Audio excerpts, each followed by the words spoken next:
Welcome back to the coverage of YCS Rimini 2016. Second time we're in Rimini for a YCS. Third time overall after that great World Championship 2 years ago. Yeah. And you Still always remember it was great. enjoy coming back, right? Yeah, I love being in Rimini. Okay. Getting here is a bit difficult. Yeah, getting here, yeah. That's a very common way of putting it, yes. Yeah.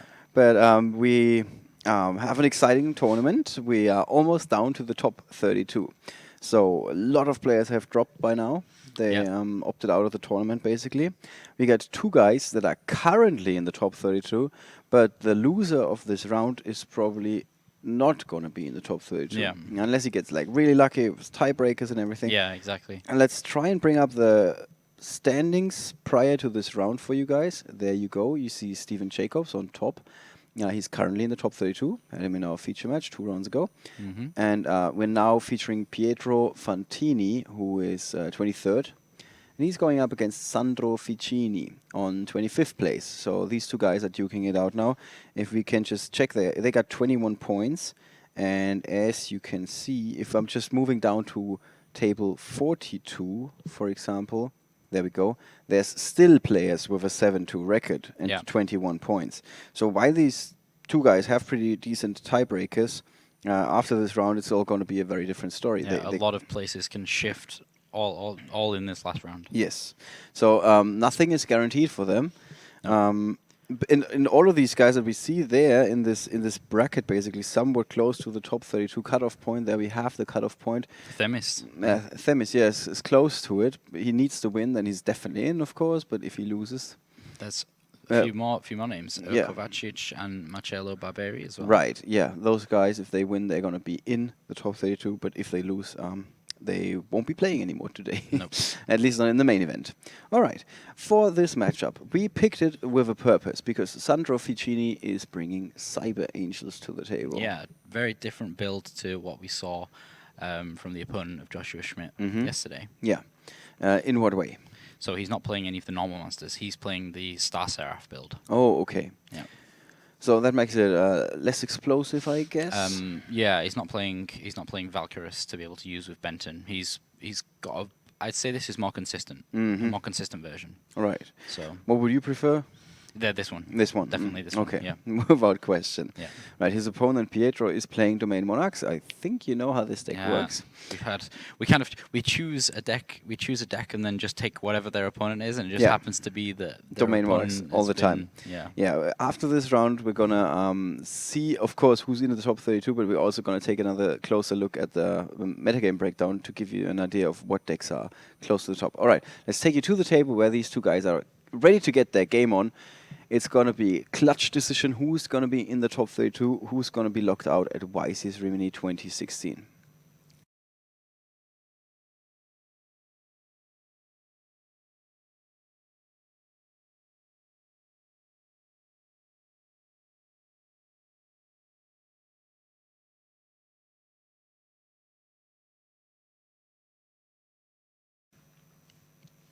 Here we go. Sandro Ficini on the left with Cyber Angels, Pietro Fantini on the right with Domain Monarchs. You guys just missed the handshake, so lots of sportsmanlike contact here.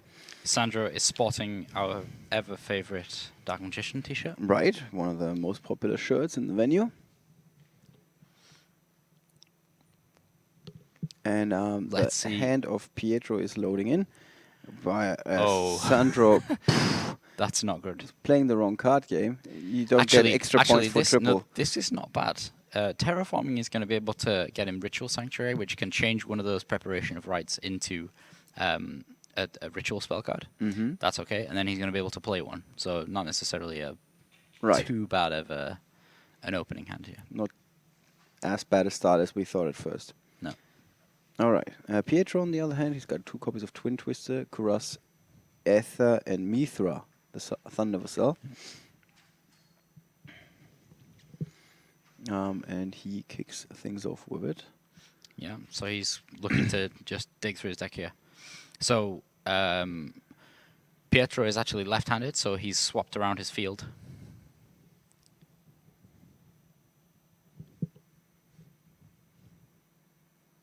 So he's throwing away those spell cards to try and craft his hand a little bit more Oh, he's the what he left-handed wants. player, right? Yeah, yeah. Yeah. That's a bizarro world right there. Yeah. So how good? I mean, it depends, I guess, on what he's going to draw next. But his opening is Yeah. not that strong so far, at least. No, he's not. He's not got like he's not got domain down with a tribute monster and all this other stuff. Just realised that the stream caught the end of me waving just now. Yeah. Yeah, I totally thought we were off camera by now, but it was Lorenzo Roma who came in. Yeah. Having a look around. Hey, we have to get your priorities straight, man. Waving to somebody is not more important than the stream. No, it's fine. Pietro still in the setup portion of the turn. Takes a long time these days. It is kind of confusing for me that he's doing everything to the left. Yeah, I'm not gonna lie, that's really confusing me. But the player who he requested it, so Yeah, I think that's a fair request. It's not like I just want to randomly swap stuff. He's like, I'm left-handed. I would really prefer it on the left-hand side of the field. What's weirding me out more is that he's holding his hand in a different hand. So like, whereas usually we see kind of one arm coming down here and one arm up here. Instead, it's both on the same side. Yeah, it's because he's just not used to it at all. Yeah, seems really strange. So he does have the emergency teleport, even though it's not an emergency, like the teleport we saw earlier. That was an emergency, yeah, and he managed to get out of it using that emergency Yep, teleport. yep, So. it did the name justice. Yeah, I mean, yeah. So Sandro chooses Stormforth there. What kind of a choice do you think he had there, Ollie? Not much of a choice. No. It's a sadistic choice. It's a real shame. Absolutely. It's a real shame. And let's take another look at what Sandro is. Hint, hint. Stormforth is going to one. Okay, swiftly moving on. Yeah, so Sandro, I think he's not in a bad spot. This looks kind of bad because you can only play one pre-prep a turn. Is the key part of this? Okay, he's looking fine. He's looking fine, unless his opponent flips up like Mask of Restrict or something, which is not going to happen. Nope, it is not going to happen. There's a pantheism. It's actually pantheism, so it's a bluff. Yep. Good news for Sandro Ficini and all the fans of the Cyber Angels. So okay. So he's not even seen this. You get to search 2 cards from your deck for 1 card. Really? Yeah, that's the thing. It's like a much better Port of Greed, to be honest. Yeah. It's not like 2 random cards from your deck. You get to pick them. Pick what you want. Yeah. Yep. It kind of makes you wonder that this card and like some sort of ritual engine isn't getting splashed all over the place. Well, I feel that's what Cyber Angels is. You feel like this is basically like a splash in other decks, or it's a splash. Well, it has to be in another ritual deck. I feel like Cyber Angel just made it so that other ritual decks are now possible. Right. So like the reason Herald of Perfection never worked is because you could never gain enough hand advantage to be able to use its effects. Yeah, we saw that yesterday when Joshua Schmidt was going up against the Cyber Angels deck.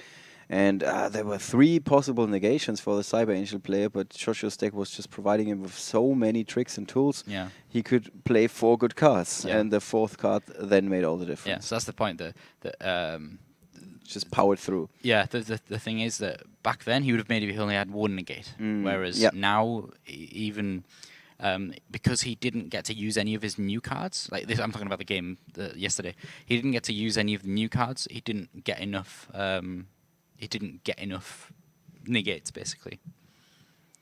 So Ritual Sanctuaries. He's got a cool picture, Ritual Sanctuary. I think it's like 2 little doll-looking people getting married. Yeah, it does. It does indeed. All right. So he can discard one of these pre-preps, most likely. Unless he really wants to invest.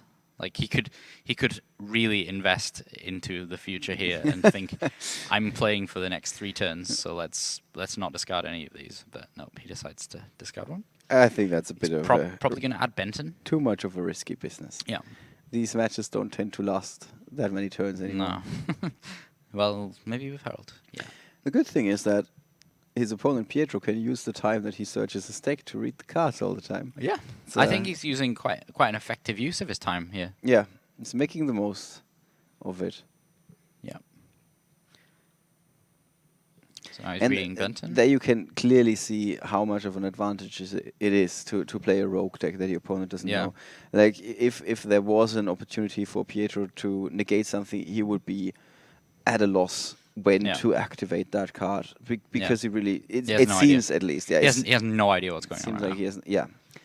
So he's just. This is for him like watching an episode of the anime where you see some cards for the first time, and then throughout the duel, the opponent is telling you what the card is doing, which always seems very shady to me. When you're like, oh, this card is very powerful because it's got 2,500 attack, and the opponent's like, yeah, okay, then I'm gonna play bottomless trap hole or something. Like, and by the way, it doesn't get affected by trap cards, and you're like, could have mentioned that earlier before I wasted that trap. But Yeah. this is apparently how the anime works. And this is the real life equivalent of that. Yeah. When a player is playing a deck that nobody has ever seen before. Yeah. Or few players have. And the opponent is just watching in awe. What's going to happen next? I have no idea. So he searches Star Seraph Scepter. Goes and gets Sovereignty, stick and chair, as people like to call him. In England. Is that not a thing? It's okay, I just like to call it out. Oh, okay. Is that not a thing in Germany? Not to my knowledge, but I'm pretty sure people call it stick chair. they usually have well, I don't think so. You don't but think so? Okay. No, well. That's just me. Oh, well, we call it stick chair. I'm going to be called out on this on the Twitch chat again. We're going to have another discussion About sticks and chairs. among other things. Right. Okay. So instant fusion, potentially going to go get Norden. He's- I actually can't read most of his extra deck because it's mostly in Italian. So there might be some instant fusion targets in there that I don't realize. Right. So, but I can see Norden on there. Norden is always the Entità easiest one. Magicor Norden. Oh, okay. He has what's it called now? It's like something Flame Dragon. It's a level 4. So he's going to be able to make an Exceed monster. Scepter is able to be used for the Exceed summon of a monster, even if it's only 2 materials. It's Sovereignty that isn't.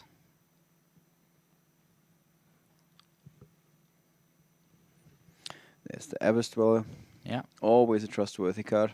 Yeah, so he's going to use Abyss Dweller straight away.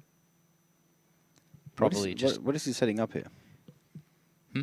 What is he setting up here? Well, he's actually doing a really crazy play that I didn't realize was possible right now. Right. But Ritual Sanctuary, it says you can put spell cards from your graveyard back into your deck to special summon a monster of the same level from your graveyard. As so the he's number actually of cards. Yeah, so he's going to put 4 back in his deck. So he's This is crazy. recycling all of these good cards. Yeah, he's going to put 4 back in his deck, and then he's going to be able to special summon the chair from hand. And now he's got both the chair stick and and the chair. The stick and the chair, yes. Yeah. So he's going to places. Yeah, wow. This is... I didn't realize that was a combo Yeah, that was you a could, thing. that you could make. Yeah. So that makes the deck even more consistent. Yeah, this is the consistency. He's just giving up. Wow. Yeah, here's your token. that was really a schooling, really. Yeah. Like Sandro Ficini really schooled his opponent, showing him like, this is what Cyber Angels do, and by the way, they can also do this. Yeah, it seems like a And- reading lesson. Yeah, pretty much. I've got to feel bad for Pietro Fantini. Then Yeah. again, it doesn't feel like he came as prepared as he could. No. Like the pre-preparation of duels didn't take place there. So it's just not a limited card, by the way. You can play Play all as 3? much of You can play get the lots of playing power out of that card. Okay, so let's see what's in the side deck here for the Cyber Angel player. Yeah, we see Maxis, we see Dark Hole, Artifact Lancier. Book of Eclipse. Yep. That's a long card text. Effect Veiler is not the long one. Lettore di ciclo alleato bella giustizia. Something with justice? I don't know. Let's see if we can. Oh, is it Ally of Justice Cycle Reader? Ciclo? Yeah. Let's see if we can find out. With our at least the handwriting is great, by the way. Yeah. Or it's fair.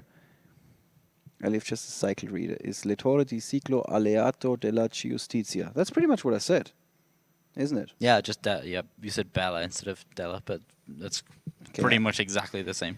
Okay. Yeah, so cycle readers. Doesn't look like a B though. No, it doesn't look like a B. Looks like a D. Okay, right. So we made sense of the side deck. What's going to come in here?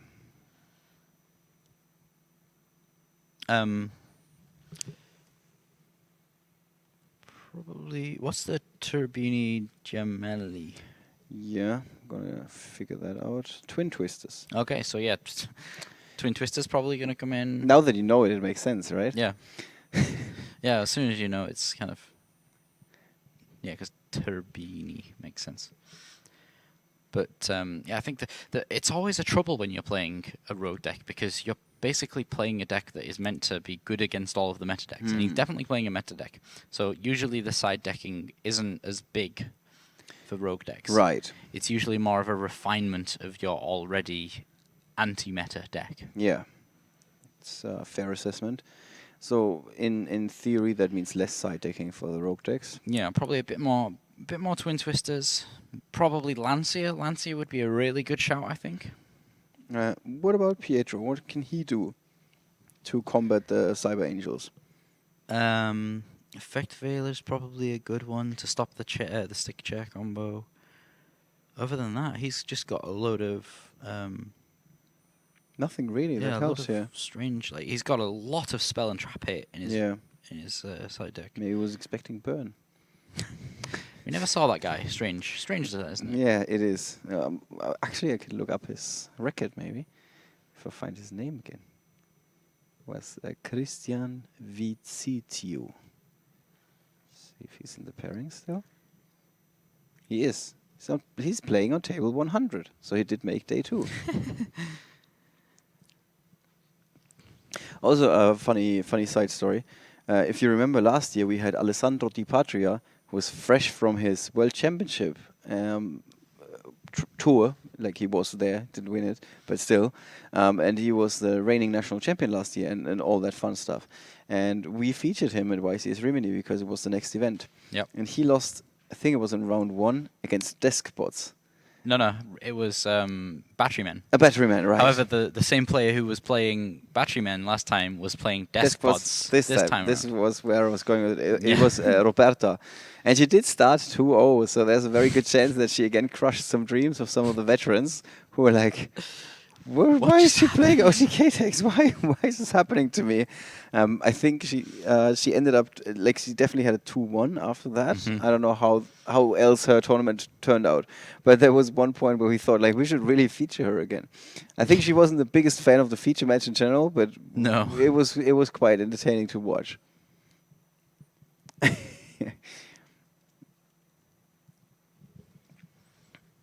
And we also had some other cool stories. Prior to this round, we went up on Facebook and did a pretty quick interview with Temis, actually. Oh, yeah. And he was going up against... He sided out his MSTs and playing against a player that had 3 anti-spell fragrance.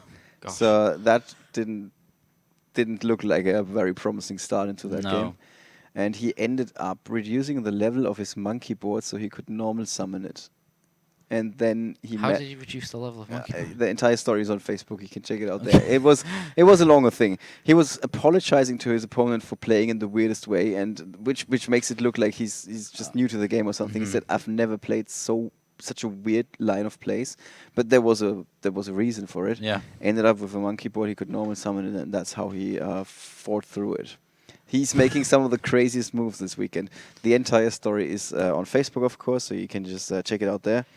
We also have the interview, little short interview, like a soundbite with Raphael Nevin, who told us about his loss yesterday. So he opens up with a much more healthier hand here with just 1 pre-prep instead of 3.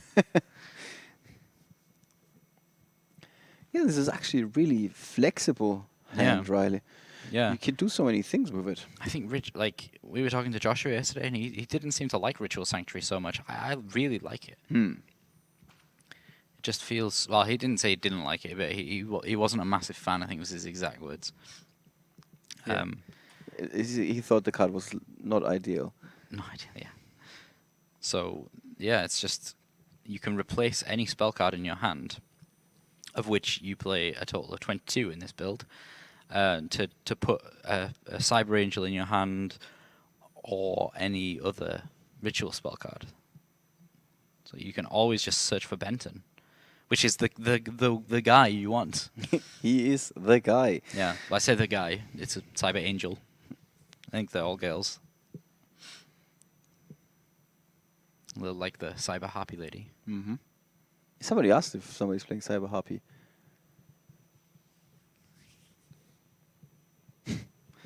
How many pieces of Exodia does he still need? Quite a few. Yeah, quite a few. Full 5. So he does the combo again with Benton and the Dawn of the Herald. And yeah, so he's got Stick Chair now. This is the key part of this. He's able to... excuse me. He's able to like craft the Stick Chair combo in his hand. And then he's definitely going to be playing Ouroboros, surely. Yeah. So... Yeah, he draws first, then searches. And then he's able to activate that chair as well. It's a very well-known ruling now. So basically, he has so many cards right now because he got to summon 2 Sovereignities. And he's going to be able to make Ouroboros. He can potentially trade that Dawn of the Herald. Yeah, so he's going to set that, make Ouroboros, destroy his own Dawn of the Herald to draw another card. It just gets bigger and better. Yeah. So destroys that, draws another card. So this is the thing. Herald never really had that ability to have a big monster as well as Herald. You always just kind of struggled to summon Herald and then have a load of negates. Yeah. Whereas now he's got like how many cards in hand? I think he's got like 3. 3 going up to 4 now. That's a good hit. The other thing is, why did Pietro have Sandro go first? Is there a reason that makes sense? Like, yes, there's a reason, but is there a reason that makes sense? Because No, that's a really good point. yeah, I don't get it. Did he just not have Nope. plays? No, he Because had Pantheism. he's now down to 4 cards in hand. Yeah, he's doing the same play again with the Scepter, So with Ritual Sanctuary. So maybe he thought that This is the other deck was not as bonkers. consistent, and 1 card less in hand could make all the difference. This is bonkers. I see how this deck is really powering through here. He has like 5 negates or something in hand. Yes, let's bring it up again. We got Summon a Monk, Cyber Angel, Benton, Herald of Perfection, Star Okay, Seraph, so Sovereignty. 3. I'm sure he drew another card at some point as well. Yep. But Pre-preparation Oh, of rights to rub it in. yeah. But still, so he's taken a card out of his hand. He's then put 3 negates. But stuff like Mithril, you just let happen. Just let him happen. He agrees with your assessment. He just lets Seemingly. it happen. Yeah. Because you can just negate the Monarch, right? Yeah, there's Evil Swarm Ouroboros. About as close to Trishula as you can get. It's actually the evil version of Trishula. Yeah.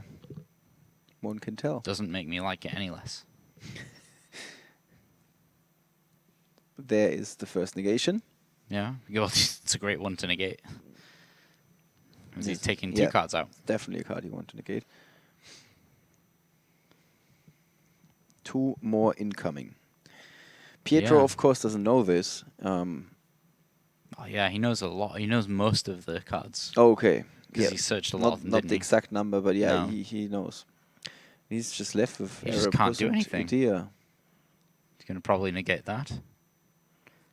Actually, no. Well, you wouldn't. You'd let that happen and then negate whatever it searches.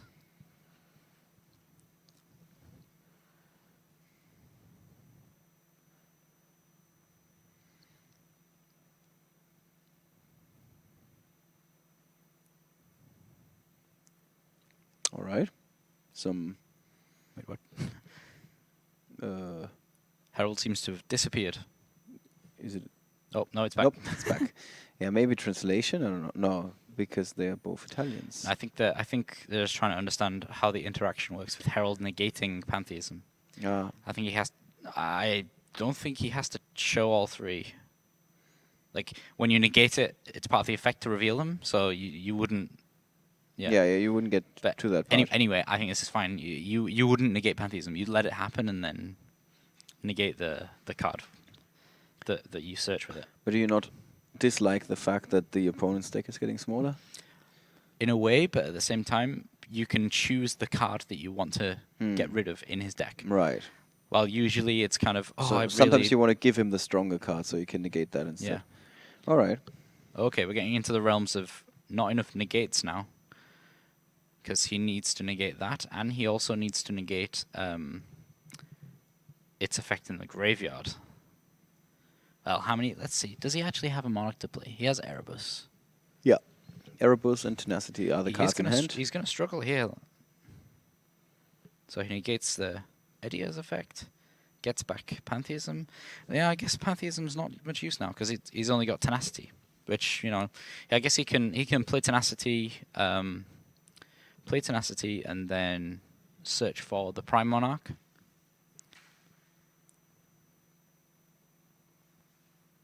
And then discard it with Pantheism. Yeah, the question that has been asked on this table at least once, I'm pretty certain of it, is Herald of Perfection a once per turn, or can you just do it over and over and over again? Just all the time. Yeah. It's also a multi-trigger, which means... You could do it several times in the same chain. In the same chain, yeah. So even if it's, you know, Poison the Old Man, negate. Poison the Old Man, negate. That's it. Is it, yeah. Enough negates to pull through for Sandro Ficini with Cyber Angels. Cyber Angels are in the top 32 of YCS Rimini 2016. Talk about a cool story. Wow. That's pretty amazing. Yeah. And also how he did it was extremely convincing. That's Star Seraph build. We got something to talk about in our post-game analysis.